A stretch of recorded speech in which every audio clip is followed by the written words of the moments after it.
રાજ્યમાં 2 દિવસ અતિ ભારે વરસાદની આગાહી છે। આગાહીના પગલે વડોદરાનું જિલ્લા વહીવટી તંત્ર એલર્ટ થયું છે। પાદરા વહીવટી તંત્રએ ઇમરજન્સી બેઠક બોલાવી તમામ વિભાગના અધિકારીઓ સાથે બેઠક કરવામાં આવી।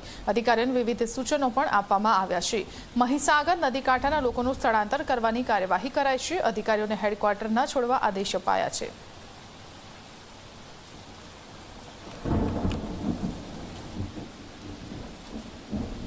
હવામાન વિભાગ દ્વારા છે તે મધ્ય ગુજરાતમાં ક્યાંક ને ક્યાંક આવતીકાલે ભારે વરસાદની આગાહી કરવામાં આવી છે। રેડ ઝોન ઉપર છે તે વડોદરા જિલ્લાને મૂકવામાં આવ્યો છે।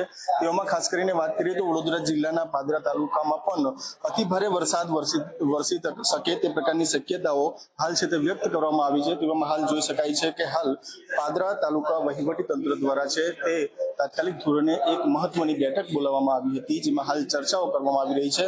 તમામ વિભાગના અધિકારીઓ સાથે તમામ લોકો છે તે હાલ ઉપસ્થિત છે અને આપ જોઈ શકો છો કે મામલતદારની અધ્યક્ષતામાં છે ત્યાં મીટિંગનું આયોજન કરવામાં આવ્યું હતું। આરોગ્ય વિભાગ હોય કે વહીવટી તંત્ર સાથે નગરપાલિકાના અધિકારીઓ સાથે પાદરા પોલીસ મથકના પોલીસ પીઆઈ સાથે વડુ અને પાદરા પોલીસ મથકના તમામ અધિકારીઓ છે તે હાલ ઉપસ્થિત છે અને આપ જોઈ શકો છો કે જે રીતે હાલ જે બેઠક યોજવામાં આવી રહી છે જેમાં તમામ પ્રકારે હાલ છે તે નિરીક્ષણ અને ચર્ચાઓ કરવામાં આવી રહી છે। સર, શું કહેશો કે જે રીતે 3 દિવસ માટે ભારે વરસાદની આગાહી કરવામાં આવી છે, જેને લઈને વહીવટી તંત્ર કેટલું સજ્જ?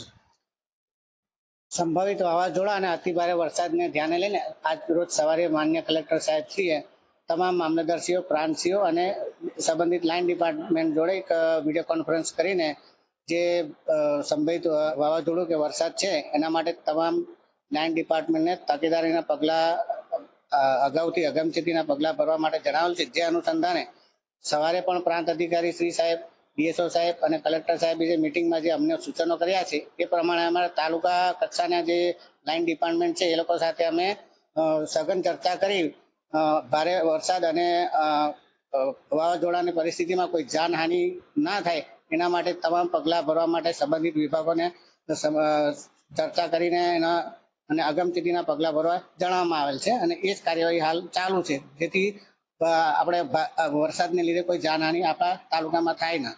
હાલ કેટલા દિવસ સુધી છે તે હાલ જે હવામાન વિભાગ દ્વારા છે તે આગાહી કરવામાં આવી છે ને શું કાર્ય? આમ 31/1 અને 2 હવામાન વિભાગ તરફથી અતિ ભારે વરસાદની ચેતવણી છે, એમાં વડોદરા જિલ્લાનો પણ સમાવેશ થયેલો છે। એને લીધે આપણે ખાસ કરીને સાથે પવન પણ વધારે ફૂંકાવાની શક્યતા છે।